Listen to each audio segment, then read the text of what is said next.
Sir நான் ஒரு 5:45க்கு போயிடுவேன். சாரி. ஓகே.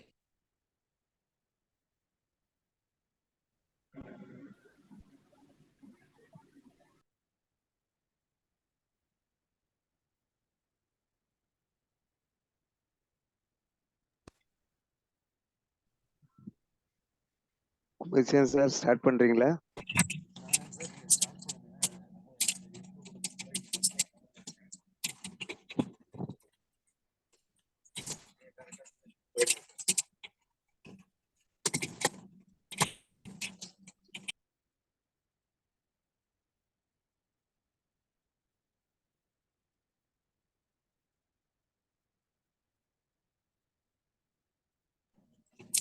சார் நீங்க செஷன் போயிடுங்க சார். எனக்கு இன்ட்ரோ கொடுக்கல, டிராவல்ல இருக்கேன்.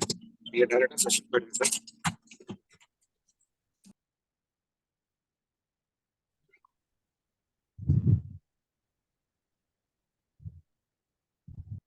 Sir Kumaresan sir. Narayan sir, நீங்க செஷன் போயிடுங்க டைரக்டா. அவர் டிராவல்ல இருக்கானா? சார் நீங்க கொடுக்கல சார். நான் அருணகிரி ஆரம்பிச்சிடுறேன் சார். சார். ஸ்டார்ட் பண்ணுங்க சார். நான் ஆரம்பிச்சிடுறேன், ஒன்றும் பிரச்சனை இல்லை சார். சார் எல்லோருக்கும் காலை வணக்கம், நட்புறவின் காலை வணக்கம். இன்னைக்கு 9th sense training and consultant rotary club of Nagapattinam வழங்கும் தினசரி ஒரு தகவல் தர்ற ஒவ்வொரு செக்ஷன் நடக்கிறோம். இப்போ இந்த மாதம் வந்து பர்சனாலிட்டியில இன்னைக்கு வந்து செக்ஷன் எடுக்கிறது நான் தான். எல்லோருக்கும் வணக்கம். அதாவது பர்சனாலிட்டியில இப்போ வந்து பாரத ரத்னா எம்ஜி ராமச்சந்திரனை பற்றி பேச போகிறேன். அவரோட வாழ்க்கையை வந்து 3 இதாக பிரிச்சுக்கலாம். முதல்ல வந்து நாடக வாழ்க்கை, 2வது அரசியல் வாழ்க்கை, அடுத்தது ஆன்மீகம். அப்போ இந்த 3 இதாக பிரிச்சுக்கலாம். அவரை பற்றி ஒரு சில குறிப்புகள். அவர் பெயர் வந்து எல்லாரும் வந்து எம்ஜிஆர்னு சொல்றானா, எம்ஜிஆரோட ஃபுல் பேர் மருதூர் கோபாலன் ராமகிருஷ்ணன். அவங்க பெற்றோர் பெயர் கோபாலன் மேனன், அம்மா பேரு சத்யா. பிறந்தது 17/1/1917. பிறந்த ஊர் வந்து இலங்கை நாவல்பட்டி. முதல் படம் சதி லீலாவதி 1936. இவருக்கு 3 மனைவி. முதல் மனைவி உடல்நலக் குறைவினால் 42ல இருந்தாங்க. அடுத்த மனைவி 62ல இருந்தாங்க. 3வது மனைவியா கட்டினது ஜானகி. ஜானகியை அவர் திருமணம் செய்யும் போது ஜானகி முன்னணி கதாநாயகியாக இருந்தாங்க. இது அவரோட வாழ்க்கை. அடுத்தது வந்து அவர் வந்து சின்ன வயசுல ரொம்ப கஷ்டப்பட்டார். அவங்க அப்பா வந்து ஜட்ஜா ஆந்திரால இது திருவனந்தபுரத்துல வேலை பார்த்துட்டு. அப்போ சில சூழ்நிலை காரணமாக அந்த வேலையை விட வேண்டியிருந்து அப்புறம் மூவ் ஆகி அவரோட ஃப்ரெண்டு வந்து சிலோன்ல இருந்தாரு. சிலோன்ல போய் செட்டில் ஆனாங்க. அப்போதான் எம்ஜிஆர் பிறக்கிறாரு. அவர் 3 வயசுல இருக்கும்போது அவரோட இயற்கை மரணம்னால அவங்க திருப்பி அவங்க தாய்மாமா ஊர் கும்பகோணத்துக்கு வர்றாங்க. தாய்மாமா என்ன ஹெல்ப் பண்ணணுமோ பண்றாங்க. ஆனா அவரால் படிப்பு நல்லா படிச்சாரு. ஆனா படிப்பு கண்டினியூ பண்ண முடியல. அந்த சூழ்நிலை விட்டு வேலைக்கு போக வேண்டிய சூழ்நிலை வந்ததா அவரோட அண்ணன் சக்கரபாணியும் எம்ஜிஆரும் ஒரு மாமா வந்து ஒரு நாடக கம்பெனில சேர்த்து விடுறாங்க. அதுல அவர் ஒருத்தர் இருக்க காளி என் ரத்னம். அவர் தான் வந்து அவருக்கு தேவையான நடன பயிற்சி, நாடகத்துக்கு தேவையான பாட்டு எல்லாமே பயிற்சி கொடுத்து ஒரு நல்ல ஒரு நடிகரா முன்னேற்றினார். அதுக்கப்புறம் அந்த நாடகம் வந்து அவரோட ஒரு பெரிய இதா இருந்தது அவருக்கு. அந்த நாடகம் தான் அவருக்கு ஒரிஜினல். அப்புறம் அவங்க 2 பேரும் சேர்ந்து நாடக மன்றம் அப்படின்னு ஒண்ணு ஆரம்பிச்சு ஊர்வா நாடகம் நடத்தினாங்க. அதுல அவங்களோட 2 நாடகம் வந்து இனிந்த கோயில், இன்பக் கனவு. இந்த 2 நாடகமும் ரொம்ப ஃபேமஸ். இந்த 2 நாடகம் நடக்காத ஊரே கிடையாது. எல்லா ஊர்லயும் இந்த 2 நாடகம் நடத்தியிருக்காங்க.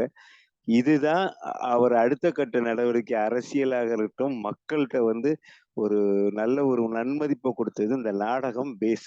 இந்த நாடகம் நடிச்சுக்கிட்டு இருக்கும்போது எம்.ஆர். ராதாவோட அப்பா நாடகத்துல இவர் நடிக்க போனாங்க. அவர் தான் ஃபர்ஸ்ட் சினிமாக்கு அறிமுகப்படுத்துறாரு எம்ஜிஆர். அதுலதான் ஒரு சின்ன வேடமா நடிச்சாரு. அதனால அவரால் அவ்வளவு இது பண்ண முடியல. அதாவது ரொம்ப ஃபேமஸா ஆக முடியல. அப்புறம் வந்து அவர் ரொம்ப சினிமா உலகத்துல இருந்தாலும் அவரால் சாதிக்க முடியல. ஏன்னா 36 சதிலீலா திரைப்படம் நடிச்சாரு. அதுக்கப்புறம் 47 ராஜகுமாரி வெளி வரும்போது அதிக புகழ் கிடைக்கல. தொடர்ந்து 25 வருஷம் தமிழ் திரைப்படங்கள்ல அவரோட சாதனைகள் இருந்து 25வது வருஷம் தான் அவரால் சாதிக்க முடிஞ்சுது. எல்லாரும் நினைக்கிறாங்க எம்ஜிஆர் மாதிரி சினிமாவில் வரணும்னு நினைக்கிறாங்க. எம்ஜிஆர் மாதிரி கஷ்டப்பட்டது யாருமே, அதுக்கு இன்னொரு பின்னாடி இருக்கிறது அதை வந்து யாருமே நினைக்கல. அது அவரோட உழைப்பு. அதான் சொல்லுவாங்க, இந்த மூங்கில் மரம் வந்து ஃபர்ஸ்ட் விளையும் போது கொஞ்சமா தான் வளரும். 5 வருஷம் பார்த்தீங்கன்னா 1 அடி கூட வளர்ந்துருக்காது. ஆனா 5 வருஷம் கழிச்சு அதோட வளர்ச்சி ஜாஸ்தியா இருக்கும். அது எம்ஜிஆர் இதுக்கு 25 வருஷம் பொருந்துது. அந்த 25 வருஷம் பொறுமையா இருந்ததுக்கு, அதுக்கப்புறம் ஒவ்வொரு படமும் அவருக்கு நல்ல ஒரு ஹிட் குடுத்தது. இந்த இந்த ஸ்லைட்ல வந்து அவரோட நடிச்ச முக்கியமான படங்கள பத்தி போட்டிருக்கேன். இந்த இந்த படங்கள பார்த்தீங்கன்னா, அதுல வந்து காவல்காரன் படம். அதுதான் ரொம்ப அவருக்கு வெற்றிய குடுத்தது. அவர் திரையுலகத்த ஆள்மைக்குள்ள அந்த படம். அப்புறம் அகில இந்திய நடிகராக எம்ஜிஆருக்கு வந்து 1971 பாரத் விருது நம்ம இந்திய அரசாங்கம் குடுத்தாங்க.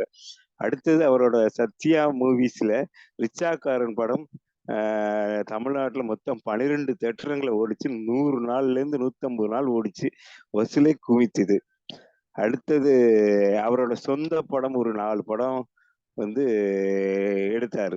தனது திரைப்படம் என்னெல்லாம்னா நாடோடி மன்னன், அடிமை பெண், உலகம் சுற்று வாலிபன், மதுரை மீட்டிய சுந்தர பாண்டியன். இந்த படங்கள்லாம் வந்து ரொம்ப அற்புதமா எடுத்தாரு. நாடோடி மன்னன் எடுக்கும்போது சொன்னாரு, இந்த படம் ஓடினா நான் மன்னன், இல்லைன்னா நான் நாடோடி அப்படின்னு ஒரு ஒரு டைலாக் சொன்னதாக காது வழி செய்தி வந்தது. அதே மாதிரி நாடோடி மன்னன் வெற்றி அடைஞ்சு அவர் மன்னனா இருந்தார். இது இவ்வளவும் திரைப்படத்துல இருந்தது.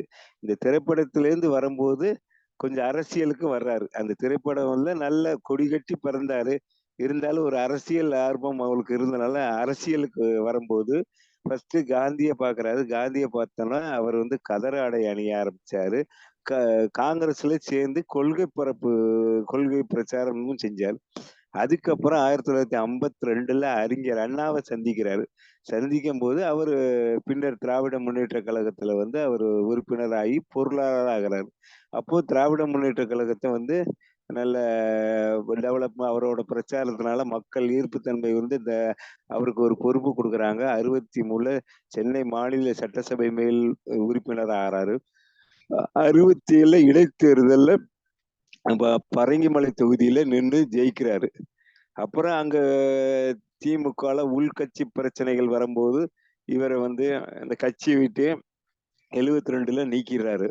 நீக்கினாலே இவர் வந்து கொஞ்சம் வருத்தத்துல இருக்கும்போது அப்பதான் அவர் வந்து இனிமே நம்ம வந்து இன்னொரு கட்சி ஆரம்பிக்கணும் அப்படின்னு முடிவு எடுத்து டிஸ்கஷன் பண்ணும்போது இந்த அதிமுகவுக்கு மட்டும் ஒரு ஸ்பெஷல் கட்சி அங்கீகாரம் என்னன்னா, எல்லா கட்சியுமே ஒரு கட்சி தலைவர் அல்லது அவங்கதான் இந்த கட்சியை ஃபார்ம் பண்ணி டிசைன் பண்ணுவாங்க. ஆனால் அதிமுக மட்டும் வித்தியாசமான ஒரு கட்சி. என்னன்னா, ஒரு புதிய கட்சி ஆரம்பிக்கணும்னு நினைக்கும் போது இன்னொருத்தர் ராமலிங்கம் என்றவர் அதிமுக என்ற பெயரிலே ஒரு கட்சியை ஆரம்பிச்சு வச்சிருக்காரு.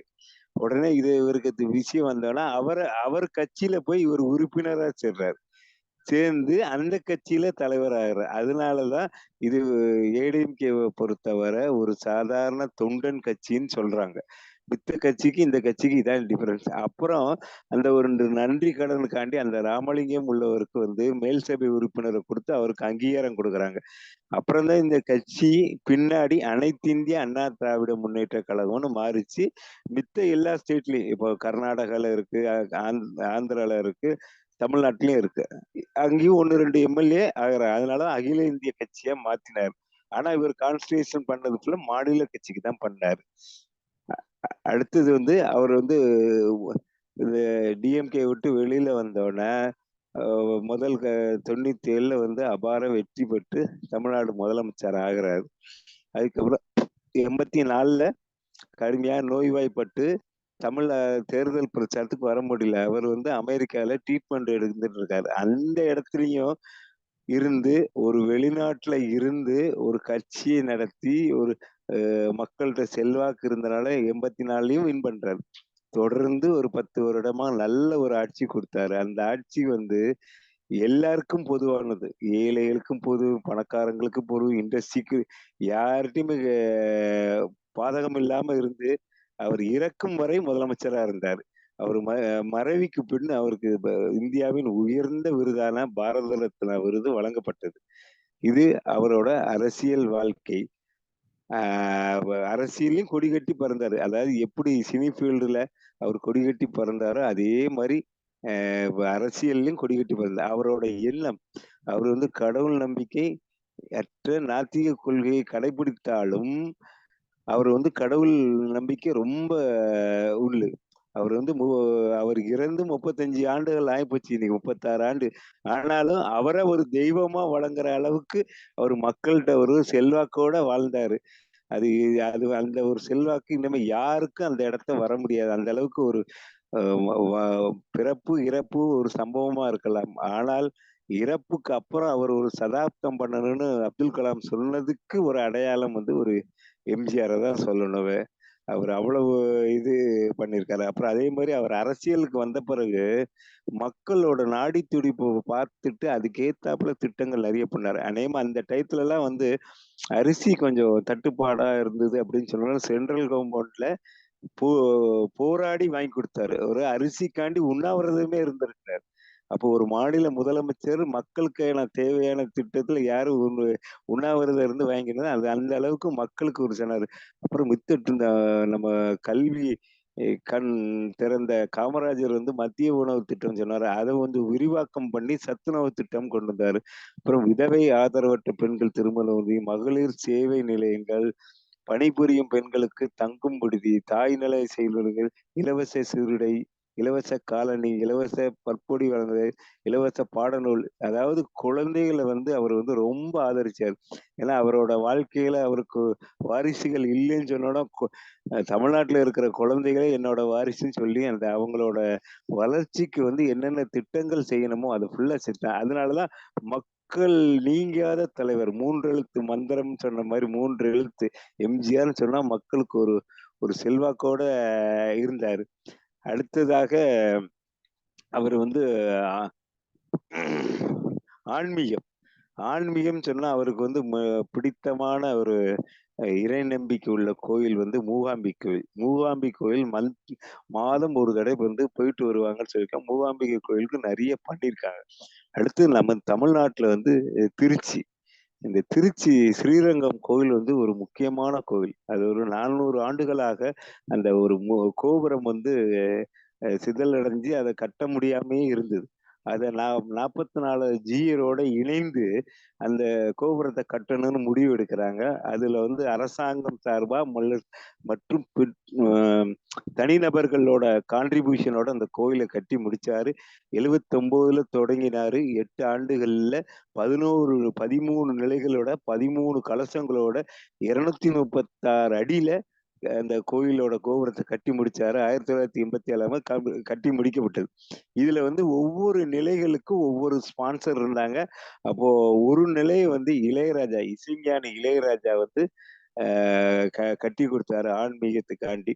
இது ஒரு இன்னொரு முகம். அதாவது கடவுள் நம்பிக்கை இல்லாத கொள்கையை வச்சிருந்தாலும் கடவுளுக்கு அவர் செய்யறத கரெக்டா செஞ்சு மக்களுக்கு சேவையா செஞ்சாரு. இது வந்து மறக்க முடியாத ஒரு மைல்கல்லா இருக்கு. அடுத்தது வந்து அவர் வந்து செஞ்சது தமிழ் பற்று. அவர் வந்து தமிழ்நாட்டுல தான் பிறந்தாங்கன்னு இருக்கு. அவங்க அப்பா அம்மா வந்து பூர்வீகம் வந்து நம்ம கோயம்புத்தூர் பக்கங்கிறாங்க. அதுக்கப்புறம் தான் கேரளாக்கு போனாங்க. கேரளால இருந்து அவர் வந்து இலங்கைக்கு போனாரு. இலங்கையில தான் அவர் பிறந்தாரு. ஆனா தமிழ் பற்று. அவர் மலையாளி எல்லாரும் சொல்றாங்க அரசியல் காழ்ப்புணர்ச்சிக்கு. ஆனா அவர் தமிழ் மேல ஒரு பயங்கர பற்று உள்ளவர். இலங்கைக்கு போனாலும் அந்த இலங்கை தமிழருக்காண்டி அவர் நிறைய உதவி செஞ்சிருக்காரு. அடுத்தது அவர் வந்து 1981ஆம் ஆண்டு முதலமைச்சரா இருக்கும்போது 5வது உலக தமிழ் மாநாடு நடந்தது. அந்த மாநாடுல ஒரு தீர்மானம், தமிழுக்குன்ற பல்கலைக்கழகம் வேணும்னு சொல்லி அதுக்கு இடமும் பார்த்து அதை வந்து ஜிஓவும் பாஸ் பண்ணி அந்த தமிழ் பல்கலைக்கழகத்தை உருவாக்கினாரு. அதுதான் ரொம்ப, அதாவது இன்றும் போற்றப்படுகிற தமிழ் பல்கலைக்கழகம். அது 1921லயே அதுக்கு வந்து தீர்மானம்லாம் போட்டிருந்தாங்க. உமா மகேஸ்வரன் பிறந்த தஞ்சையில் தீர்மானம் போட்டது. ஆனா அதை வந்து அமுல்படுத்த முடியல. 1981 அந்த ஆளுநர் மூலம் தமிழ் பல்கலைக்கழக அவசர சட்டம் பிறப்பிக்கப்பட்டு அதுக்கு தேவையான இடங்கள் 972 ஏக்கரை ஒதுக்கி அதை அரசு கையப்படுத்தி அதுக்குள்ள நடவடிக்கை எடுத்தார். இது வந்து அவருக்கு தனிப்பட்ட தமிழ் மேல உள்ள ஆர்வத்துல அது செஞ்சாரு. இன்றும் தஞ்சை பல்கலைக்கழகம் என்றால் எம்ஜிஆர் என்ற ஒரு 3 எழுத்து நமக்கு ஞாபகம் வரும். அடுத்ததாக அவர் விருதுகள், அதாவது விருதுகள், இது வந்து அரசாங்கம் கொடுத்த விருதுகளை பத்தி நான் சொல்றேன். அவர் வாங்கினது பாரத் விருது, இதுதான் ஃபர்ஸ்ட் திரைப்படத்துக்காண்டி அவர் வாங்கினது. அப்புறம் அண்ணா விருது தமிழ்நாடு கொடுத்தது, பாரத ரத்னா விருது இந்திய அரசு, இந்த மாதிரி நிறைய விருது. அப்புறம் சிறப்பு முனைவர் பட்டம் ரிஷ்ணோ பல்கலைக்கழகம், சென்னை பல்கலைக்கழகம், தமிழ் பல்கலைக்கழகம், மதுரை காமராஜர் பல்கலைக்கழகம், சென்னை சிதம்பரம் அண்ணாமலை பல்கலைக்கழகம், இப்படி அதிகமான விருதுகள் அரசாங்கத்திட்டும் வாங்கினார். அவர் சேவையை பொறுத்து. அடுத்தது வந்து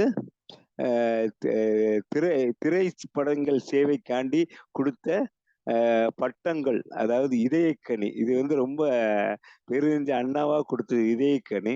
அப்புறம் புரட்சி நடிகர் உடந்தை உலகப்பன், அப்புறம் மன்னர் சி சுப்பிரமணியன், மக்கள் நடிகர் நாகர்கோவில் ரசிகர்கள் கொடுத்தது, பல்கலை வேந்தர் சிங்கப்பூர் ரசிகர் கொடுத்தது, மக்கள் கலைஞர் காரைக்குடி ரசிகர் கொடுத்தது, கலை அரசர் விழுப்புரம் முத்தமிழ் கலைமன்றம், கலை சுடர் மதுரை தேக பயிற்சி கலைமன்றம். ஏன்னா தேக பயிற்சினா இவர் வந்து கடைசி வரை உடலை வந்து நல்ல ஒரு வெயிட் லிப்டரை போட்டு ஒரு பாடி பில்டர் மாதிரி இருந்தாரு, அதுக்காண்டி கொடுத்தது. கலை மன்னர் நீதிபதி ராஜமன்னர், கலை மன்னர் சென்னை ரசிகர், கலை வேந்தர் மலேசிய ரசிகர், திரைநாயகன் சேலம் ரசிகர். இவருக்கு வந்து மேக்சிமம் இவரோட பேர் கொடுத்தா பாத்தீங்களா, இவரோட ரசிகர்கள் இவரை வந்து ரொம்ப புகழ்ந்து பாருனா ஒவ்வொரு ரசிகரும் கொடுத்தது. அடுத்து அரசியல் சேவைக்காக பட்டங்கள் வழங்கியது. கொடுத்து சிவந்த கரங்கள் குழந்தை ரசிகர்கள், கலியுக கடவுள் பெங்களூர் விழால கொடுத்தது பெங்களூர் ரசிகர்கள், நித்திய சக்கரவர்த்தி இளைஞர் ரசிகர்கள், அவர் பிறந்த ஊருக்காரங்க கொடுத்தது. அடுத்தது முக்கியமான பேர் பொன்மலை செம்மல். இந்த வார்த்தை வந்து மறக்கவே முடியாது. எம்ஜிஆர் என்ற பொன்மலை செம்மல், கிருபானந்த வாரியார் அவருக்கு கொடுத்தது. மக்கள் திலகம், இது ஒரு அவருக்கு ஒரு அங்கீகாரம் பண்ண ஒரு இதுன்னு சொல்லலாம். தமிழ்வாணன், அவர் ஒரு பெரிய புக்கு பப்ளிஷர் பிளஸ் நிறைய புக்குகள் எழுதியிருக்காரு, அவர் கொடுத்தது. அடுத்தது எங்க ஊருக்காரங்க கொடுத்தது, அது ஒரு வாத்தியார்னு சொன்னால அது எம்ஜிஆரை மட்டும்தான் குடிக்கும். அது திருநெல்வேலி ரசிகர்கள் அன்பான வார்த்தை அது. அப்புறம் புரட்சி தலைவர் KA கிருஷ்ணசாமி கொடுத்தது. இதய தெய்வம் தமிழ்நாடு பொதுமக்கள், மக்கள் மதிவாணர் நெடுஞ்செழியன், ஆள வந்தார் மாப்பு சிவஞானம். இப்படி பல சேவைகள் புரிஞ்சனால மக்களாலும் பொருத்தப்பட்ட நல்ல ஒரு பெரிய பெரிய மனிதர்களும் அவரை போட்டார். அவருக்கு எதிரின்னு யாரையுமே வச்சுக்கல. அவரை வந்து எதிர்த்த மாப்போசியா இருக்கட்டும் அல்லது கண்ணதாசனா இருக்கட்டும், கண்ணதாசன் அவரை பயங்கரமா திட்டினாரு. ஆனா அவரையும் கூப்பிட்டு ஒரு அரசவை கவிஞரான, அதுதான் எம்ஜிஆர் பிடிச்சது. அதாவது அவரு சில வாழ்க்கையில வந்து அவரை வந்து எதிரியா நினைச்சவங்களை கூட அவரோட திறமையை பார்த்து அந்த திறமைக்கு அங்கீகாரம் கொடுத்தாங்க. அதுல மாப்போசி மேல் சபை ஆக்கினாங்க, அரசவை கவிஞரான கண்ணதாசன். இப்படி அவரை பத்தி சொல்லலாம்னா நிறைய விஷயங்கள். நமக்கு நேரம் கருதி அவரோட முக்கியமான இதை மட்டும்தான் நான் சொல்றேன். ஏன்னா இந்த விஷயங்கள் யாருக்கும் தெரிஞ்சிருக்காது. அதனால அதை பத்தி நான் ஓரளவு டேட்டா கலெக்ட் பண்ணி நான் உங்களுக்கு அவரை புகழ் வெளியில தெரியும்னு சொல்லி அவரோட டேட்டா எல்லாம் கிடைச்சது. அவர் வந்து கடைபிடிச்சது அஞ்சாமை, நேர்மை, வாய்மை. எதுக்கும் பயப்படாத, நேர்மையாரு, வாய்மையாரு. எம்ஜிஆர் தன் வாழ்நாள் போராடி அவரோட கஷ்டம் வந்து ஒரு வேற சாப்பாடு கூட ரொம்ப கஷ்டப்பட்ட ஃபேமிலி. என்னன்னா அவருக்கு அரிசி சாதம்னா இன்னைக்குதான் அமாவாசை அன்னைக்கு தான் எல்லார் வீட்லயும் மூதாதையர்களுக்கு வந்து படையல் வைப்பாங்க. அன்னைக்குதான் அவர் அரிசி சாதமே சாப்பிட்டுருக்காரு. மித்த நாள்ல அரிசி வடிச்ச கஞ்சி தான் அவங்களுக்கு சாப்பாடு. மாசத்துக்கு ஒரு நாள் தான் அரிசி சாப்பாடு. அப்படி இருந்தவர் தான் நம்ம சாப்பாடுக்கு கஷ்டப்பட்டோம். நம்மள மாரி மக்கள் எல்லாரும் சாப்பாடுக்கு கஷ்டப்படக்கூடாதுன்னு சொல்றதுனாலதான் ரேஷன் கடையில நல்ல அரிசியே முதல்ல இன்ட்ரோடியூஸ் பண்ணாரு. அந்த அரிசி ரேட்டு கூடினோட உண்ணாவிரதம் இருந்து மத்திய அரசுல போட்டி போட்டு தமிழ்நாட்டுக்கு வாங்கி கொடுத்தார். அவர் ஆட்சியில இருக்கிற வரை அரிசி தட்டுப்பாடு தமிழ்நாட்டுல வந்ததில்ல. அந்த அளவுக்கு அந்த ஒரு பசியை வந்து உணர்ந்தாரு. அதனாலதான் நிறைய திட்டங்கள் மக்களுக்கு சார்ந்த திட்டங்களையே அவர் வந்து மெயினா கொண்டு வந்தார். அப்புறம் வந்து அவர் வந்து எக்காரணத்துக்கும் உலகிலே முதல் முறையாக ஒரு நடிகர் ஒரு அரசியலுக்கு வந்து அரசியலிருந்து தலைவரா வந்து மறையிற வர ஒரு நல்ல ஒரு மனிதர், நல்ல ஒரு ஆட்சியாளரா இருந்து மறைஞ்சாரு. அதுதான் அவரோட 3 எழுத்து மந்திரத்துக்கு மெயின். அடுத்ததாக அடுத்ததாக அவரை பத்தி சொல்லணும்னா நிறைய விஷயங்கள். அவர் வந்து என்னன்னா பல காரியங்கள் செஞ்சிருக்காரு. இன்னைக்கு வந்து தமிழ்நாட்டுல வந்து அவர் இன்றி எந்த ஒரு திட்டமும் செயல்படுத்தாத அவரோட திட்டங்கள் எதுவுமே நடைமுறையில இன்னும் இருக்கு. இன்னும் அவர் பேரு சொல்லியிருக்கு. அதனாலதான் வந்த எத்தனையோ கவர்மெண்ட் மாறினாலும் இன்னைக்கு நம்ம சென்ட்ரல்னு சொல்லிக்கிட்டு இருக்கோம். அதுவும் ஒரு பாரத ரத்னா எம்ஜிஆர் சென்ட்ரல்னு மாத்தினாங்க. அப்புறம் வந்து மெட்ரோலயும் அவரோட பேர் வச்சிருக்காங்க. அவரோட பேரு இல்லாத மாற்றுக் கட்சிக்காரங்க கூட இன்னைக்கு அவரோட பேர் சொல்ற அளவுக்கு அவர் வந்து நிறைய திட்டங்களை செஞ்சிருக்கிறாங்க. இது வந்து அவருக்கு ஒரு நம்ம கொடுக்குற அங்கீகாரம். அதாவது எம்ஜிஆர் எல்லாரும் சொன்னா அவரோட வாழ்க்கையில நம்ம கத்துக்க வேண்டிய விஷயம், எந்த தோல்வி வந்தாலும் துவளாமல் உன் முயற்சியை நீ வந்து எடுத்தால் உனக்கு வெற்றி நிச்சயம். ஆனா முயற்சியை கைவிடாத. அதுதான் அவர் சொன்ன தாரக மந்திரம். எந்த இடத்துலயும் நேர்மையா இரு. அவங்க அம்மா வந்து கஷ்டப்பட்ட நேரத்துல கூட என்ன சொல்லியிருக்காங்களா, நேர்மையா இரு. அதுதான் உன்னை உயர்த்தும்னு சொல்லியிருக்காரு. அதே மாதிரி தானம் பண்ணு, தர்மம் பண்ணு. அதுதான் அவங்க ஒரு என்னன்னா இந்த கும்பகோணத்துல ரொம்ப கஷ்டப்படும் போது பக்கத்து வீட்டுக்காரங்க கொஞ்சம் நல்ல வசதியானவங்க. அந்த அம்மா இப்படி கஷ்டப்படுறாங்க யாரோ சொல்ல போய் அவர் வந்து உதவி செஞ்சிருக்காங்க. அந்த உதவி செஞ்சு அவங்க அன்னைக்கு சாப்பாடு காசு கொடுத்திருக்காங்க. அந்த ஆளுக்கு இவர் ஒரு நல்ல ஸ்டேஜுக்கு வந்த பிறகு அவர் ரொம்ப கஷ்டப்பட்டார். அவரை மெட்ராஸ் கூப்பிட்டு அவருக்கு வேண்டிய வசதி பண்ணி கொடுத்து எல்லாம் பண்ணாரு. அதுக்கு அந்த ஆள் சொன்னாரு, நான் அன்னைக்கு என்னால சின்ன உதவி தான் செஞ்சேன். ஆனா நன்றி மறவா இன்னைக்கு எனக்கு இடம் கொடுத்து என்னை இன்னைக்கு வரையும் பாக்குறேன்னு அவர் கண்ணீர் மல்க அழுதாராம். அப்போ அவர் சொன்னாராம், நீங்க அன்னைக்கு சின்ன உதவியா செஞ்சிருக்கலாம். அன்னைக்கு என்னோட ஃபேமிலி, எங்க அம்மா, நாங்க இருந்த டயத்துக்கு அது ஒரு பெரிய உதவி. அதுக்கு நான் எவ்வளவு திருப்பி செஞ்சாலும் அது தகும் அப்படின்னு சொல்லி பாராட்டி செஞ்சிருக்காரு. அதே மாதிரி அவரோட சில அனுபவங்கள் நான் சொல்றேன். என்னன்னா ஒரு ஒரு தொண்டன் ஒரு நம்ம இது கிட்ட பெரம்பூர் பக்கத்துல ஜீவா நகர் அங்க வந்து ஒரு செருப்பு தொழிலாளி தான். அவர் வந்து அவரோட பொண்ணுக்கு கல்யாணத்துக்கு என்ன பண்ணியிருக்காரு, ஒரு பத்திரிகை அடிச்சு எம்ஜிஆர் தலைமையில இந்த கல்யாணம் நடக்குதுன்னு பத்திரிகை அனுப்பி எம்ஜிஆருக்கு அனுப்பிட்டாரு. அனுப்பிட்டு இவர் கல்யாணம்லாம் ஒரு சிறப்பா ஏற்பாடு பண்ணிட்டு இருக்காரு. அப்போ என்னன்னா அந்த பத்திரிகை அவர் டெய்லியே என்னென்ன வருது இதெல்லாம் அவரோட பிஏ வந்து காமிப்பாங்க. அப்போ அவர் காமிச்சிருக்காரு, இந்த மாதிரி ஒரு பத்திரிகை வந்திருக்கு, நம்ம தொண்டன் அனுப்பியிருக்கிறாங்க. இந்த மாதிரி அதுல பார்த்தா எம்ஜிஆர் தலைமையில அவர் சொன்னாரு, இந்த மாதிரி யாருன்னே தெரியல, நம்ம ஒரு தொண்டன் என் தலைமையில கல்யாணம் நடக்கும்னு சொல்லியிருக்கான், நம்ம இந்த கல்யாணத்துக்கு நம்ம போகணும், இன்னைக்கு ஏதாவது அப்பாயின்மெண்ட் இருக்கா அப்படின்னு கேட்கும்போது அதே டேட்ல ஒரு பெரிய தொழிலதிபரை யாரோட கல்யாணமும் இருந்திருக்கு. அவருக்கு அவர் சொல்லிட்டாரு, நான் இந்த கல்யாணத்துக்கு போறேன், நீ ரெடி பண்ணு அப்படின்ட்டு பிஏட்ட சொல்லிட்டாரு. உடனே அந்த பெரிய கல்யாணத்துக்கு எல்லாரும் போவாங்க.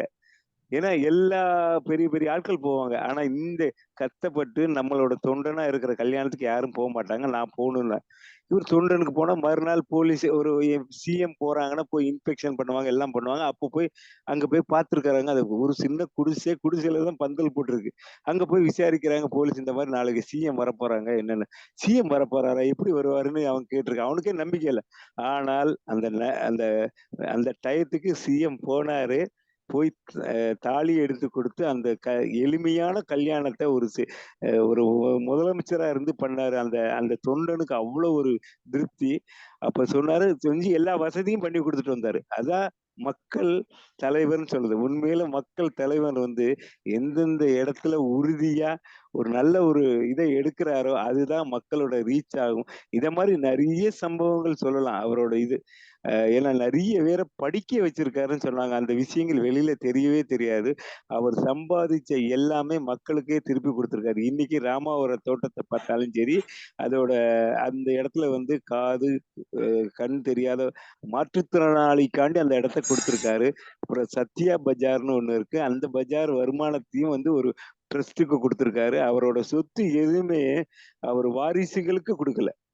வாரிசா தத்தெடுத்த பசங்களுக்கு தனியா குடுத்திருக்காரே தவிர, அவங்க எல்லாரும் இந்த ட்ரஸ்ட்ட மெயின்டெயின் பண்ணணும். இந்த ட்ரஸ்ட் நல்லபடியா நடக்கணும்னு தான் அவங்களுக்கு பொறுப்ப குடுத்துருக்காங்க தவிர, சொத்து எதையும் எழுதி வைக்கல. அப்படி ஒரு நல்ல ஒரு மனிதர இன்னைக்கு பேசுறதுக்கு வாய்ப்பு குடுத்த நட்புலரி மற்றும் குமரேசன் சாருக்கு எல்லாருக்கும் நன்றி சொல்லிக்கிறேன். ஏன்னா, ஒரு ரோல் மாடலா பெர்சனாலிட்டிய எடுத்தா அவர எடுத்துக்கணும்.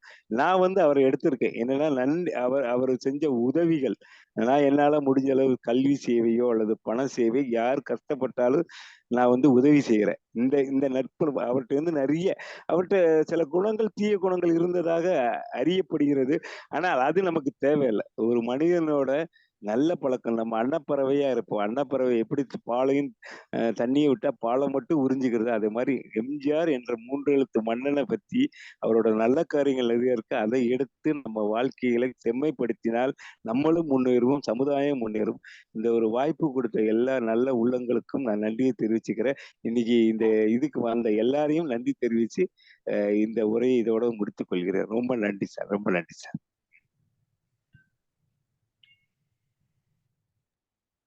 ஹலோ. சொல்லுங்க சார். நாராயண் சுந்தர் சார் பேசுங்க சார். வணக்கம் சார். அருமையான காலை பொழுது எல்லாருக்கும் வணக்கம். தலைவர்கள்ல சிறந்த தலைவர்கள் வந்து காமராஜருக்கு அடுத்தபடியா உலக அளவுல பேசப்படுறது எம்ஜிஆர் தான். எம்ஜிஆருங்கிற இந்த 3 சொல்லுனாலும் அவரு கஷ்டப்பட்ட ஹிஸ்டரி நீங்க அருமையா சொல்லியிருக்கீங்க. உண்மையில கஷ்டப்பட்டு இது பண்றவங்களுக்கு வந்து ஒரு முயற்சியை இறைவன் படியில கொடுப்பாங்கிறது இந்த நிகழ்வுல இருந்து நம்ம தெரிஞ்சுக்க முடியுது. நன்றி சார். அருமையா இருந்தது. எல்லா தகவல்களும் ரொம்ப அருமையா இருந்தது. ஸ்கூல்ல இருக்கிற டீட்டெயில் மாதிரி மேக்ஸிமம் டேட்டா கலெக்ட் பண்ணிருக்கீங்க. ரொம்ப நன்றி சார். பாராட்டு. அடுத்து சார் ஹேப்பி கண்ணன் சார் பேசுங்க சார். வணக்கம் சார். அன்பான உற்சாகமான மகிழ்ச்சியான காலை வணக்கம். இந்த அருமையான அற்புதமான நாள்ல இந்த அழகான தருணத்துல இந்த வாயில நான் பேசுறதுல ரொம்ப மகிழ்ச்சி அடைகிறேன். ரொம்ப அருமை சார். உண்மையாலுமே ஒரு ஒரு ஒரு மனிதன் சாதாரணமான ஒரு சாப்பாட்டுக்கு இல்லாம இருந்த அவர் மத்தவங்களுக்கு உணவு அளிக்கணும் அப்படிங்கிற உள்ளத்து வரைக்கும் ரொம்ப அருமையா எடுத்தீங்க. உண்மையாலுமே அந்த சத்துணவு திட்டத்தை மிகப்பெரிய அளவுல குழந்தைங்க வந்து படிக்கணும், படிக்கிறது அதை சாப்பிடுறதுக்காகவே பள்ளிக்கூடம் போனவங்க ரொம்ப பேர். இதுதான் உண்மை. அதனாலதான் வந்து கல்வி திட்டங்களை வந்து ரொம்ப சிறப்பா கொண்டு வரணும் அப்படிங்கறதுக்காகவே தான் இந்த மத்திய உணவு திட்டத்தை கொண்டு வந்து உண்மையாலுமே எல்லாத்துக்கும் கொண்டு போய் சேர்த்தினார் எம்ஜிஆர். எம்ஜிஆர் அப்படின்னாலே கண்டிப்பா வந்து அவரோட மக்கள் இதயங்கள் ஒப்பமா அவர் வாழ்ந்துட்டு இருக்கிறார். அதுல எந்த விதமான மாற்றமே இல்லை. கண்டிப்பா ஒரு மிகப்பெரிய அளவுல வெற்றியாளரா வாழ்ந்துட்டு இருந்த ஒரு மனிதரை வெற்றியாளரா வாழ்ந்துட்டு இருக்கக்கூடிய ஒரு மனிதரான நாராயண் சார் பேசுறதுக்கு மிக அருமையான பொருத்தம். வாழ்த்துக்கள் சார். கண்டிப்பா எல்லா வல்ல இறைவன் உங்களுக்கு உடல் ஆரோக்கியம், மன மகிழ்ச்சி, பொருளாதார சுதந்திரம் உங்கள் குடும்பத்துக்கு எப்போ வந்து இறைவன் இருக்கணும்னு அந்த ஆண்டவன் நான் வேண்டிக்கிறேன். Thanks for great opportunity. Thank you sir. Thank you sir. Lakshmi Narayanan பேசுங்க சார். பொன்மனச்செம்மல் மக்கள் திலகம் புரட்சி தலைவர் டாக்டர் எம்ஜிஆர் வருகிறார் அப்படின்னு சொல்லிட்டாருன்னா போதுங்க. அந்த ஊருக்குள்ளார 2 நாளைக்கு முன்னாடியே இருந்து பட்டினி கிடப்பாங்க. வந்து மீட்டிங் நடக்கிற ஸ்டேஜ் கிட்ட வந்து நிற்பாங்க மக்கள். அப்படிப்பட்ட ஒரு வசீகரமான ஒரு தலைவர் அப்படின்னு பார்த்தீங்கன்னா அது எம்ஜிஆர் தாங்க. அனைத்து நண்பர்களுக்கும் இனிய நற்புலரி வணக்கங்கள். நான் எப்பயும் வணக்கம் சொல்லிட்டு ஆரம்பிக்கிறது, இந்த தடவை வந்து எம்ஜிஆர் முன்னிலைப்படுத்துறதுக்காக நேரடியாக நான் அவரை அடைமொழியோட உங்களுக்கு பேச ஆரம்பித்தேன். காரணம் என்ன, அவர் என்னுடைய வாழ்நாளில் கிட்டத்தட்ட ஒரு 6-7 முறை அவரை நேரில் சந்திச்சிருக்கிறேன். என்னுடைய அப்பா ரொம்ப கிட்டே கொண்டு போய் காட்டியிருக்காரு அவரை. அவரை மாதிரியான ஒரு தலைவரை நான் இது வரைக்கும் எங்கேயுமே நான் சந்திக்கவே இல்லைங்க. அப்படிப்பட்ட ஒரு வசீகரமான ஒரு புரட்சி தலைவர் அப்படின்னா அவர் தாங்க. இன்றைக்கும் பார்த்தீங்கன்னா எந்த ஒரு சோஷியல் மீடியாவில் ஓப்பன் பண்ணாலும் ரீல்ஸ்லேயும் சரி, ஷார்ட்ஸ்லேயும் சரி, ஃபேஸ்புக்கில் எதுலையா இருந்தாலும் அவரை பற்றியான கருத்துக்கள், அவர் செய்த சாதனைகள், அவரை பற்றியான ஒரு அருமையான தகவல்கள்லாம் தொடர்ந்து வந்துக்கிட்டே இருக்கு. ஒவ்வொன்றும் ரொம்ப இன்ட்ரெஸ்டிங்காக இருக்கும். என்னடா இது இப்படி ஒரு ஆள் நம்ம கூட நம்ம வாழ்ந்த காலத்தில் வாழ்ந்து மறைந்திருக்கிறாரு அப்படின்ற மாதிரியான ஒரு அற்புதமான விஷயங்கள்லாம் நிறையா பண்ணியிருக்காரு. இன்னைக்கு நடைமுறையில் நிறைய நான் பார்க்குறேன் தலைவர்கள்ட்ட. அந்த பண்பு அவர்கிட்ட இருந்த பண்பெல்லாம் கண்டிப்பாக கிடையவே கிடையாது. அவர்கிட்ட இருந்து நான் கற்றுக்கிட்டது என்ன அப்படின்னா, யாராக இருந்தாலும் சாப்பிட்டீங்களா, பசி நேரத்தில் சாப்பிட வைக்கணும் அப்படின்ற ஒரு விஷயத்த நான் கற்றுக்கிறேன். இன்றைக்கும் என்னால் முடிந்த அளவுக்கு பசி நேரத்தில் நிறைய பேருக்கு சாப்பாடு கொடுக்கணுன்ற ஒரு எண்ணத்தை நான் ஏற்படுத்தி என்னால் முடிஞ்ச அளவுக்கு நான் கொடுத்துட்ருக்கேன். அதுக்கு காரணம் என்ன, அது அவர்கிட்ட இருந்து கற்றுக்கிட்ட பண்பு தான். அவரை மாதிரி ஒரு சாப்பாடு போட்டவங்க யாருன்னு இல்லை. யாரை வந்தாலும் முதல்ல பார்த்தோன்னே சாப்பிட்டீங்களான்னு கேட்டுட்டு தான் அவர் பேச்சு ஆரம்பிப்பார். அந்த பண்பு எனக்கு ரொம்ப பிடிச்சிருந்தது. அந்த பண்பை நான் இன்னைக்கும் பின்பற்றிட்டு இருக்கிறேன். இந்த ஒரு தகவல் அவரை பற்றி, மக்கள் தலைவர் எம்ஜிஆரை பற்றி இன்னைக்கு நாராயணன் சார் பேசினார். ரொம்ப அருமையாக இருந்தது. நிறைய தகவல்களை திரட்டி பேசினது ரொம்ப மகிழ்ச்சிக்கும் பாராட்டுக்கும் உரியது. அவருக்கும் மற்றும் இந்த நிகழ்ச்சியில் கலந்து கொண்ட அனைவருக்கும் நன்றி பாராட்டி விடைபெறுகிறேன். வணக்கம். ரொம்ப நன்றி சார். ரொம்ப நன்றி. தாமோதரன் சார் பேசுங்க சார். நற்புலரைக்கு வணக்கங்கள். நாராயண சார், எம்ஜிஆரை பற்றி இவ்வளவு விரிவாகவும் விளக்கமாகவும் எடுத்துரைத்ததற்கு ரொம்ப உங்களை பாராட்ட வேண்டியது.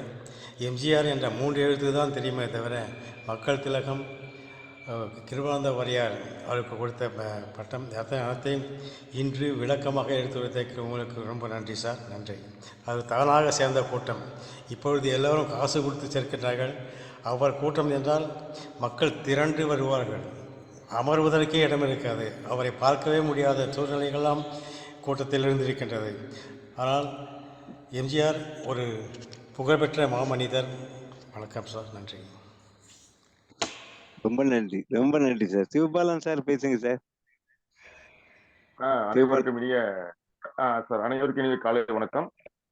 சிறப்பாக நடைபெற்று இருக்க நட்புலரி குமரேசன் சாருக்கும், இன்னைக்கு எல்லா வாட்டியும் சிறப்பாக செஞ்சுட்டு இருந்த நாராயணன் சார், இன்னைக்கு அவரே நம்ம பொன்மலைச்சம்பல் எம்ஜிஆரை பத்தி பேசினா ரொம்ப சந்தோஷம். அதுல இன்னைக்கு கிடைச்ச புது தகவல் பாத்தீங்கன்னா, அவர் ராமலிங்கம்னு ஒரு கட்சி ஆரம்பிச்ச ஒரு கட்சியில தான் ஒரு உறுப்பினராக சேர்ந்துட்டாருங்கிறது எனக்கு இன்னைக்கு புதிய செய்தி ஒன்று இந்த நிகழ்ச்சி மூலமா தெரிஞ்சுக்கிட்டேன். ரெண்டாவது அந்த பொன்மலைச்செம்மல், வாத்தியார், மக்கள் திலகம், இதெல்லாம் தொண்டர்கள் கொடுத்ததுங்கிறது எனக்கு இன்னைக்கு ஒரு புது செய்தி தான். ஏன்னா நான் அவரை பத்தி நிறைய கேள்விப்பட்டிருக்கேன். பட் அது சம்பந்தமா புக்ஸ் நான் படிச்சதுல, அதனால இன்னைக்கு ஒரு புது செய்தி எனக்கு கிடைச்சிச்சு. கடைசியில தாமோதரன் சார் சொன்ன ஒரு ஃபீட்பேக் சரியான ஃபீட்பேக். ஏன்னா இன்னைக்கு எல்லா அரசியல் கட்சிக்காரங்களும் என்ன பண்றாங்கன்னா, கூட்டம் சேரணும்னா தலைக்கு 200, 300, 500 கொடுத்து தான் கூட்டத்தை சேர்க்கிறாங்க. பட் அவர் செலவு பண்ணாம ஒரு கூட்டம் சேர்த்த தலைவர் அப்படின்னு பார்த்தோம்னா அது ஒரு எம்ஜிஆர் தான். ஸோ அருமையான நிகழ்வு, சிறப்பு, நல்லா பண்ணீங்க நாராயணன் சார். நல்லா இருந்துச்சு. நன்றி சார். தேங்க்யூ. ரொம்ப நன்றி சார். அதாவது தகவல் நம்ம ஒரு தலைவரை பத்தி கொடுக்கும்போது தெரிஞ்ச தகவல் கொடுக்கறத விட தெரியாத தகவல் கொடுக்கும். அதுக்கு தான் நான் ஹார்ட் ஒர்க் பண்ணியிருந்தேன். எல்லாரும் என்ன நினைச்சிருக்காங்க, தலைவர் ஏடிஎம்கேனா கட்சி, எம்ஜிஆர் உருவாக்கின கட்சின்னு இல்லை, எம்ஜிஆர்ல. அதனாலதான் அந்த தொண்டருக்கு மரியாதை. அந்த தொண்டர்கள் தலைவரை செலக்ட் பண்ற ஒரே கட்சி அதான். வேற எல்லாரும் தலைவரை சொல்ற ஆளைதான் தலைவரா வைப்பாங்க. இல்ல தலைவருக்கு வேண்டிய ஆள். அது ஒரு வித்தியாசமான கட்சி. அதனாலதான் அது அழிக்க முடியாத கட்சியா இருக்கு. இன்றும் போற்றப்படும். இன்னைக்கு ஒரு தொண்டன் தான் நிக்கலாம் அங்க. ஒரு தலைவர் டிசைட் பண்ண முடியாது. இன்னைக்கு பொதுச் செயலாளர் யாருன்னா தொண்டர்கள் தான் செலக்ட் பண்ற பொதுச் செயலாளர். வேற எந்த கட்சியிலும் அந்த மாதிரி ஒரு அமைப்பு கிடையாது. அதை ஒரு மெயின்படுத்தணும். அதே மாதிரி அவர்களுக்கு நிறைய பட்டம் கொடுத்தாங்க. அது யார் யார் கொடுத்தாங்கன்னு அது ஒரு சொல்லணும்னு சொல்லிதான் அந்த ஸ்டாட்டிஸ்டிக்ஸ் எடுத்தேன். என்னன்னா ஒவ்வொருத்தர் ஒவ்வொரு ஊர்க்காரங்க கொடுத்த பட்டம். அதுல சில ஊர்க்காரங்க வாத்தியார் சொன்ன இங்க திருநெல்வேலி மறக்க முடியாத அந்த வாத்தியாரு, அப்புறம் இதயக்கடி, இதெல்லாம் பொன்மலைச்செம்மல், கிருபானந்த வாரியார் கொடுத்தது. இதெல்லாம் அவருக்கு அழியாத பெயர்கள். இன்றும் ஒரு மனிதன் இறந்த பிறகு இந்த அளவுக்கு போற்றப்படுற ஒரே நபர்.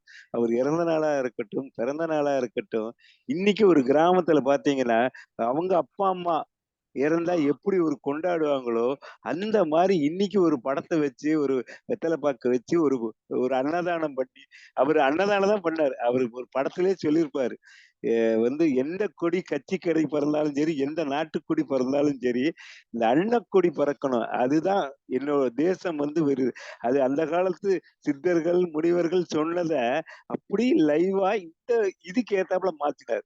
அவர் அன்னக்கொடி பறக்கணும்னு சொல்லி தான் இந்த சத்துணவு திட்டத்தையே மெயினா கொண்டு வந்ததே காரணம் அதுதான். அப்போ வந்து எந்த ஒரு தொலைநோக்கு பார்வையில அவர் செயல்படுத்தினாரு.